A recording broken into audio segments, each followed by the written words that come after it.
guys! Welcome back to my YouTube channel, Mami Sha in Hawaii. Ngayon pipitasin natin yung mga dragon fruit. Napakahinog na nila. Tingnan nyo oh. Yan. See, look. They're very ripe already. Ito yung mga dragon fruit na sinusuplayan niya kami. Mga 3 times in a year na namumunga itong mga dragon fruit. Look. Ang dami na naming nakuha the past days or the past, yung mga nakaraang araw, ang dami nang nahinog. Ito na yung mga huling bunga niya. Oh, meron pa. Andun pa, oh. Meron pang mga susunod na mahihinog. So, mag-pick na tayo. Kuha na tayo. Ibababa ko lang tong camera. Hold on.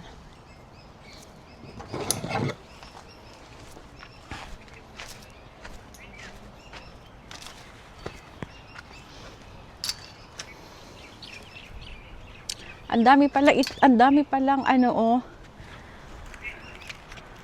Ang dami pang mga bunga. Oh. Ganito natin kukunin para hindi mabubutas at hindi masisira agad. Guguntingin lang natin sila. Ganyan. Dati tinitwist ko pero nabubuksan dito sa pinakadulo niya. Kailang.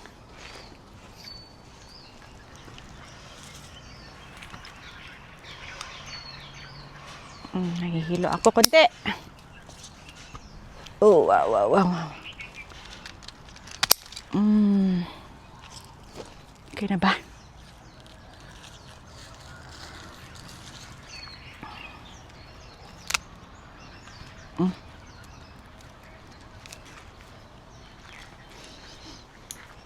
Nakakuha ako 4, kaya lang hindi ko makukuha yung mga nasa dulo.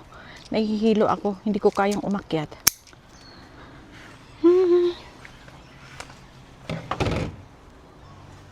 Meron pa doon. Yan, hindi ko makuha. Mataas kasi at nahihilo ako. So, hintayin ko na lang yung asawa ko na siya ang kukuha mamaya. Meron pang saging, binigay sa asawa ko yung nagpapayard sa kanya. Tingnan nyo, oh. So, ang daming blessing.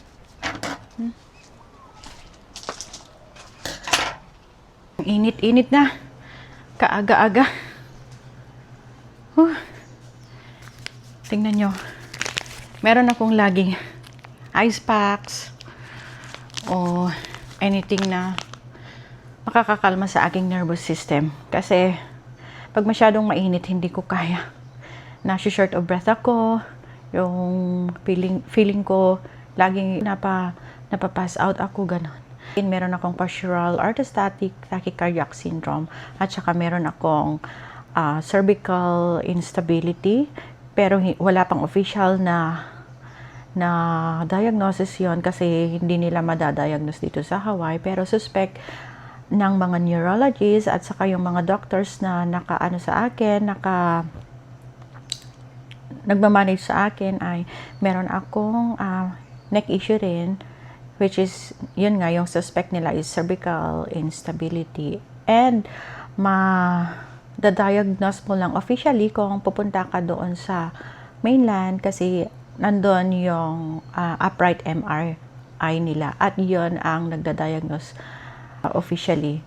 Kasi yung typical or normal na imaging natin dito, MRI natin dito sa Hawaii ay hindi niya makikita talaga kung merong sira or merong instability ang mga joints or yung neck mo or mga bones ng neck mo. Yung mga joints, yun yung nasisira, nagiging malus sila or magiging yung stretchy na sila and nagma-malfunction na at maapektuhan ang mga muscles natin dito around the neck.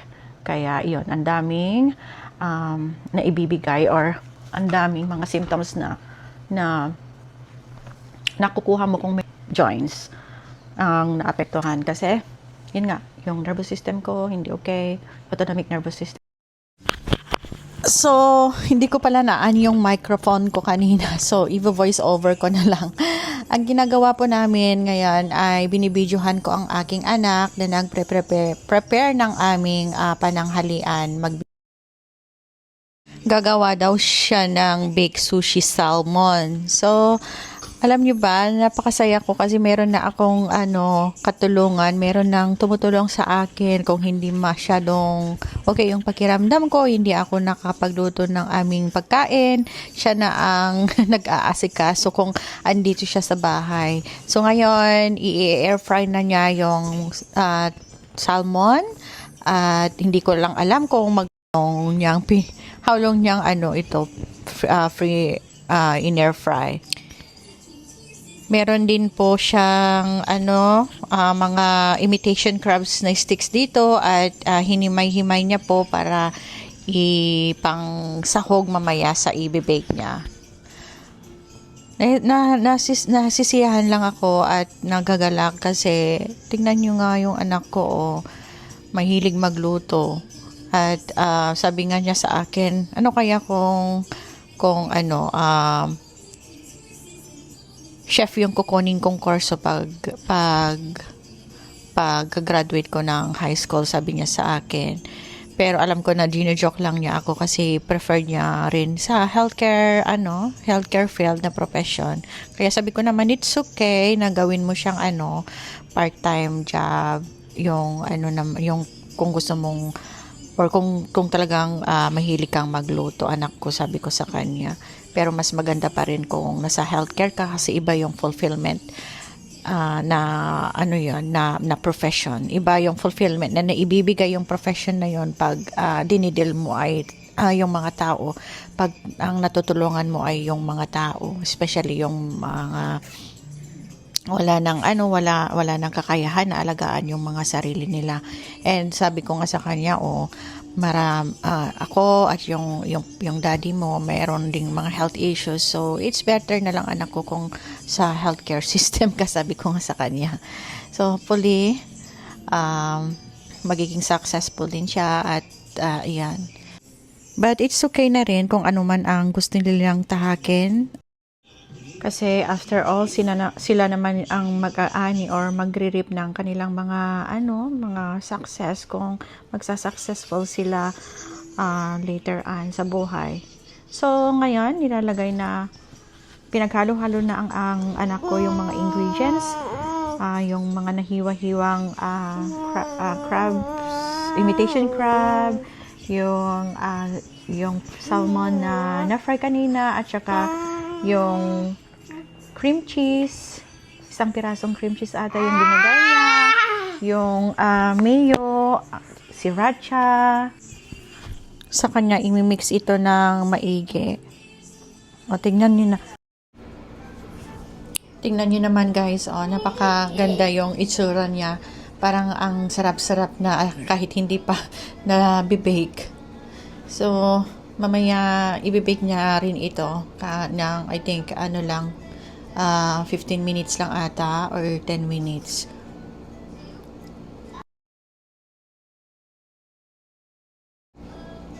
So ngayon maglalagay na siya ng kanin dito sa pan. Tignan niya.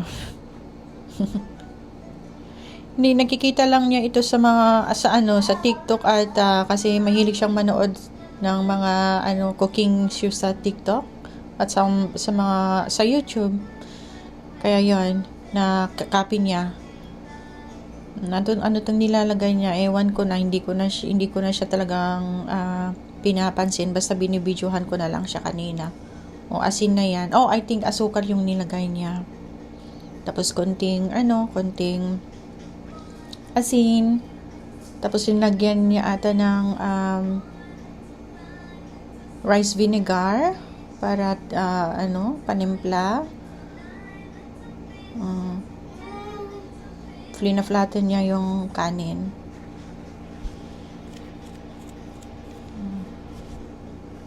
Ang gandang panoorin. Nasisiyahan ako. Kaya ko rin gawin ito, kaya lang Sabi ng anak ko, gusto niya bang mag-bake ako ng sushi salmon? Okay, anak. Okay, do it then. I said, ayan, na-flat na maigi na yung yung kanin sa pan. And then, ihalo na niya yung dried seaweeds. Okay lang, don't worry guys. Wag kayong magko-comment ng negative na comment. Kami lang naman ang kakain, kaya hindi na siya nag-gloves. Tapos, nagwash naman siya ng hands ng maigi kanina. So, ayan. Tapos na niyang nilagay yung seaweeds sa gitna, and then ilalagay na niya yung mixture sa top na niya. Oh, yeah, ayan. Ayan na, oh. Diyan na yung nilagay na niya yung mixture ng sushi.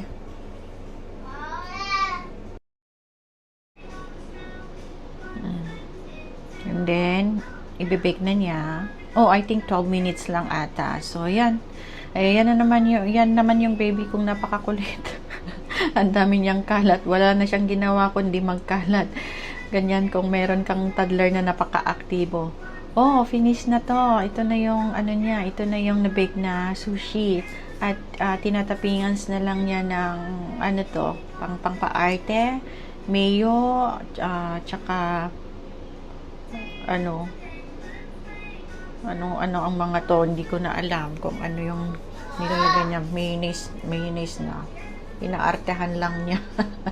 Yun kasi yung napanood niya sa TikTok, kaya ginagaya niya.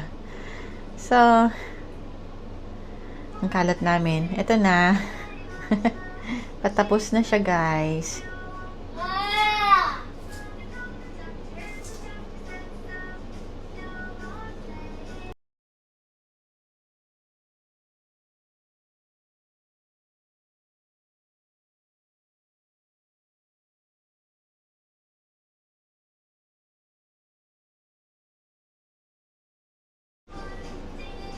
At ang pinakahuli, lalagyan niya, ano ba to? Tataktakan niya daw ng ng green parsley na dried. Wala kasi kaming onion leaves.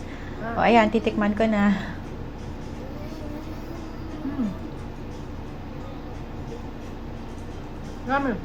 Masarap talaga, guys. So,